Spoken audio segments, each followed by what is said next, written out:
जंग रही।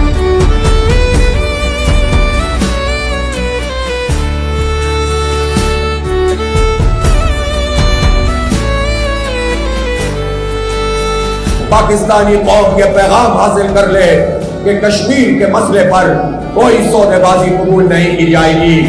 इसलिए ये हुकूमत की भी जिम्मेदारी है, रियासती इदारों की भी जिम्मेदारी है कि पूरी कौम को कश्मीर की पुष्ट पर खड़ा करें, तोड़ मौक़िफ़ इख्तियार करें, भारतीय दहशतगर्दी को पूरी दुनिया में बेनकाब करें। तारीख का ये वाज़ेह सबक है कि महज करारदादों से कश्मीर आजाद नहीं होगा।